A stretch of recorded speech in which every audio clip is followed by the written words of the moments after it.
Hello everyone, so I'll be explaining about the types of government expenditure. Like we all know, the government did obtain revenue from many sources. The major portion of the revenue is from taxes.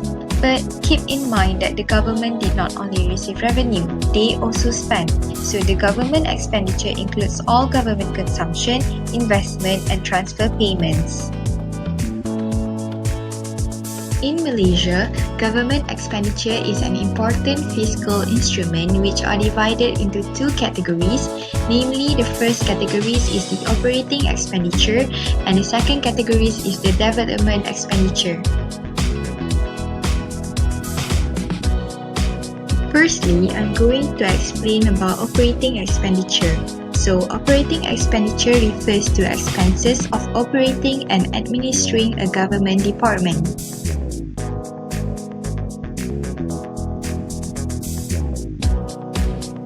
The examples of operating expenditure are emoluments, service charges, pensions and gratuities, grants and transfer, and asset acquisition. Emolument is a salary, fee or profit from employment or office. Service charges is a type of fee collected to pay for services related to the primary product or service being purchased. Next, we move on to the second type of government expenditure, which is development expenditure. Development expenditure is expenditure for investment purposes to improve facilities in the basic physical infrastructure. Development expenditure is allocated to economic services, social services such as education, defense and security sectors such as armed forces, and lastly is general administration. The following graph shows the government expenditure in Malaysia from the third quarter of 2017 to the first quarter of 2020. Based on the graph, the government expenditure decreased to 40,525 million ringgit in the first quarter of 2020 from 54,451 million ringgit in the fourth quarter of 2019. Okay, that's all for today. I hope you are clear about the types of government expenditure. See you again next time.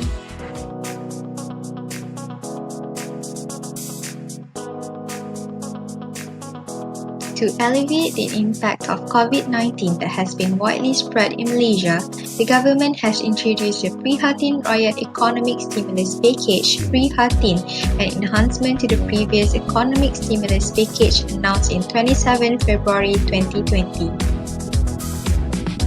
Malaysia government has allocated 250 billion ringgit to lessen the burdens of rakyat and business community during MCO. Of the total amount of 250 billion ringgit, 128 billion ringgit is channeled to protect the welfare of the rakyat, 100 billion ringgit to support businesses including small and medium enterprises. 2 billion ringgit allocation is to strengthen the economy, meanwhile the remaining 20 billion ringgit was announced in the previous stimulus package.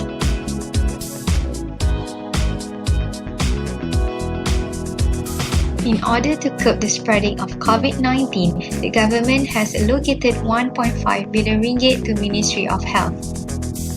The allocation is to purchase medical apparatus such as ICU equipment and ventilators. Other than that, it is used to obtain medical expertise from private healthcare. This allocation by the government falls under operating expenditure as it is used to maintain health services provided to the citizens.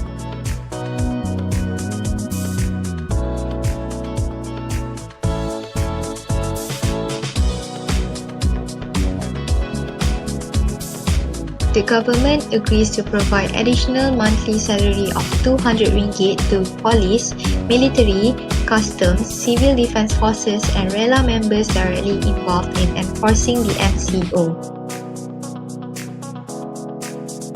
This allowance will be distributed to about 169,000 additional frontliners on 1st April 2020 until the COVID-19 outbreak ends. The additional monthly salary is a development expenditure as it involves the Defence and Security Department.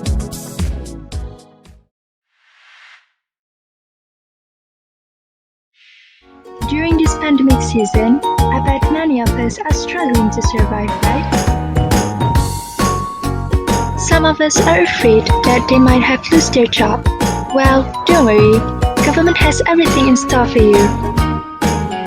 No matter which group you are from, either you are a student, old person, pensioner, or even civil servant, government will find a way to assist you. If you are pursuing your studies in tertiary level, 270 million ringgit has been allocated as an operating expenditure for you.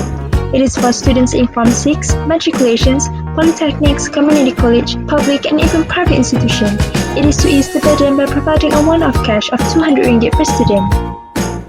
Government are very concerned of the vulnerable group, which consists of all citizens, children in shelters and also homeless. So, government has allocated 25 million ringgit as an operating expenditure to help them. Healthcare assistance, shelters and also food will be provided with the help of non-government organizations. Experiencing shortage of money? Relax, government has allowed you to postpone your PTPTN loan repayment for 6 months. This initiative has amounted to 750 million ringgit. Same goes to loan repayment for Skills Development Fund Corporation. This has summed up to 149.2 million and both are considered as development expenditure. If you are infected with COVID-19, MySalam hospitalization will help you to get through it.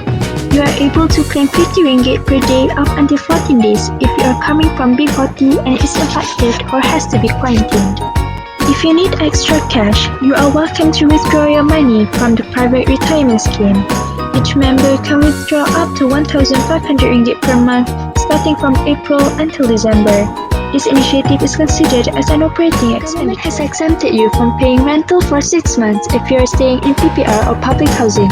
You are also excluded from paying rental on premises owned by federal government for 6 months. 8.7 million has been allocated for this initiative as development expenditure. Since MCO has restricted us from going out, government has come up with a brilliant solution to reduce electricity bills for rakyat. Thus, 530 million ringgit has been provided as a discount for electricity bill. The discount rate are as follows. This allocation is considered as development expenditure.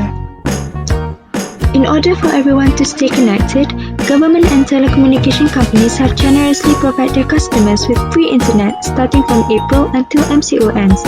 The allocation of money for this initiative falls under development expenditure. Just like our Prime Minister said, no one is left behind.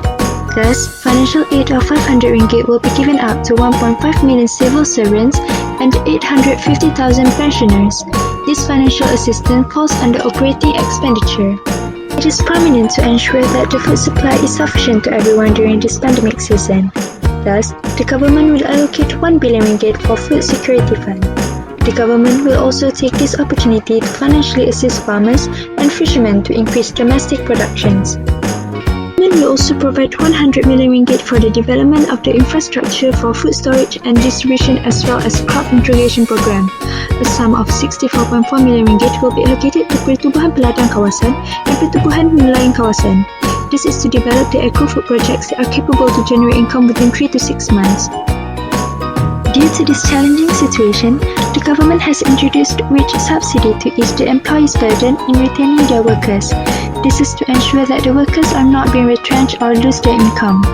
This program is estimated to benefit 3.3 million workers with an allocation of 5.9 billion as development expenditure. In this MCO, the full-time e-hailing drivers will be majorly affected. Thus, the government has disbursed a one-off cash assistance amounting to 500 ringgit. This initiative has summed up to 60 million as an operating expenditure. As for taxi drivers, a one-off aid of 600 ringgit has been given in the beginning of April. Hello, my name is Nurul Shahira and I'm going to explain about government's allocation of expenditure during COVID-19. Situation 1. For example, we have Puan Dia. She is an entrepreneur, she owns a boutique and also a housewife, and due to COVID-19, she has lost her source of income.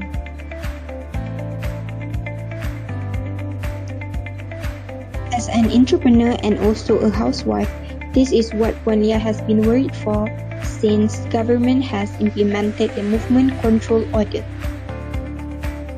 Meanwhile, in the office of Prime Minister, the advisor said that they have received many complaints from rakyat that they have lost their source of income since MCO starts. But our Prime Minister said that he already allocates special government expenditure to curb this issue of COVID-19 called the Economic Stimulus Package. On the 27th March of 2020, our Prime Minister has announced a special government expenditure called Bantuan Prihatin Nasional that amounted to RM250 billion that will help us during this COVID season. Situation after the announcement of economic stimulus package of the special government expenditure. Let me explain on how this allocation has helped me in various aspects. To assist SMEs and individuals, the government has provided deferment on loan repayment and exemptions and postponement on housing and business premise rentals in collaboration with the banking institutions. They provide a 6-month moratorium. Loan repayment begins April 2020. It is considered as operating expenditure for the government. Those who are in business sector will be badly affected. This package will assist them to keep them survive during this COVID-19. Since they cannot operate their business, meaning they will have no cash flow into their account. Situation to domestic investment. The government also focused on domestic investment to help preserve jobs. They have identified several small projects by allocating RM2 billion ringgit to improve facilities and infrastructures on certain areas that will give benefits to the contractors and also the people. RM2 billion ringgit has been allocated to focus on domestic investment activities, and this amount of money will be contributed to several companies and contractors to fulfill their jobs. RM350 million out of RM2 billion for domestic investment has been channeled to upgrade the dilapidated schools in Sabah and Sarawak, and RM600 million is allocated to improve the infrastructure projects in Felda. 7.5% of the allocation of domestic investment, which amounted to RM150 million, will be used to approach the perumahan rakyat dan miskin, and other balance will be used for the project of improving roads, cleaning house of worship and police stations, and also upgrading the tourism facilities. As for domestic investment activity, RM2 billion ringgit has been allocated into the sector, which contributes 0.8% of the total government expenditure of RM250 billion. It is classified as development expenditure because it focuses to improve and upgrade the facilities and infrastructure. For the conclusion, the first one, we have to maintain a good relationship between government expenditure and economic growth because both of it depends on each other. The second thing, the effective plan of expenditure allocation is important to maintain the economic's performance. The last one is the allocation of expenditure during COVID-19 season will help to slow down recession by increasing spending or cash flow within the country. That's all from us. Thank you for watching.